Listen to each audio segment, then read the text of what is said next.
শিবপুরের চওড়া বস্তিতে ভোট পরবর্তী হিংসার মামলায় মুম্বাই ক্রাইম ব্রাঞ্চ পুলিশের হাতে গ্রেফতার তৃণমূল নেতা শামীম আহমেদ ওরফে বরের সহ 3 জন।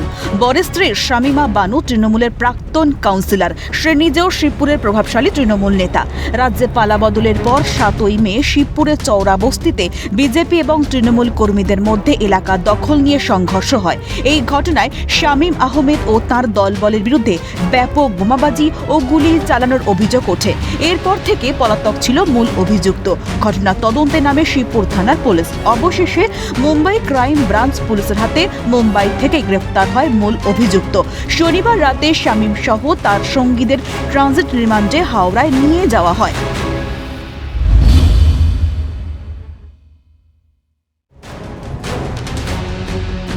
পালিয়ে গিয়েও রক্ষে নেই।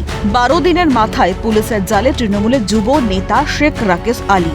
হুগলির আরামবাগে অস্ত্র ও বোমা উদ্ধারের ঘটনায় বড়সড় সাফল্য পেল পুলিশ।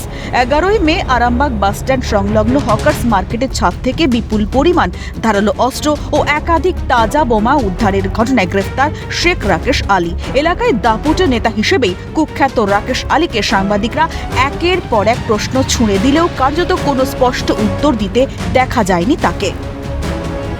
রাকেশ তো একটা গুন্ডা মামালি, তাকে দিয়ে রাজনৈতিক পলিটিক্যাল বিভিন্ন অকাজ কুকাজ করানো হতো।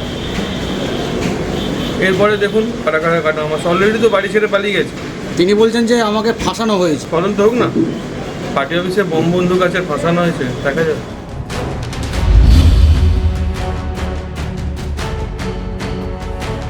বাঁকুড়ার সাংসদ ঘনিষ্ঠ তৃণমূল নেতা বাপি চক্রবর্তী, 15 নম্বর ওয়ার্ডের কাউন্সিলর পিঙ্কি চক্রবর্তীর স্বামী, এলাকার দাপুটে তৃণমূল নেতা, যার ভয়ে এলাকায় মানুষ মুখ খুলতে নারাজ। কখনো সাংসদ, কখনো চেয়ারম্যান বা তৃণমূলের বড় বড় নেতাদের সঙ্গে ওঠা বসা সেই বাপি চক্রবর্তীকেই বাঁকুড়া সদর থানার পুলিশ গ্রেফতার করে। একাধিক ধারায় মামলা রুজু হয়েছে। তোলাবাজি, ধমকানি, শাসানি ও জমি জবরদখলের অভিযোগ রয়েছে। অবশেষে বাঁকুড়া জেলা পুলিশের হাতে ধরা পড়ে এই দাপুটে তৃণমূল নেতা।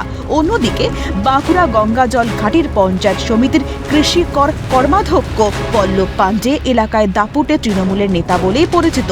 তার বিরুদ্ধেও একাধিক ধারায় মামলা রয়েছে বলে পুলিশ সূত্রে খবর।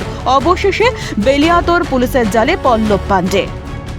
মুভ করি 3 দিন রিমান্ড এলাও হয় এবং আগামী 27 তারিখে উইথ সিডি আবার প্রোডাকশনের ডেট দিয়েছে, পুলিশ রিমান্ড দিয়েছে। 2021 সালের ধারা 2026 সালে এসে অভিযোগ এটাও আমাদের কাছে একটু নতুনত্ব লাগছে। আমরা বলেছি সাহেবকে পরের দিনে এটা বিশদ হিয়ারিং হবে।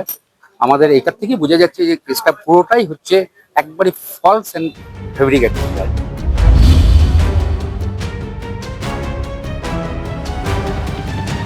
আবাস যোজনার উপভোক্তাদের থেকে তোলাবাজির অভিযোগে গ্রেফতার অমলানি পঞ্চায়েতের সদস্য সঞ্জিত ঋষি দাস। রাজ্যে পালাবদল হতে উপভোক্তারা প্রতিবাদে ফেটে পড়ে। অবশেষে তাঁকে গ্রেফতার করে হাসনাবাদ থানার পুলিশ। কলকাতা নিউজ।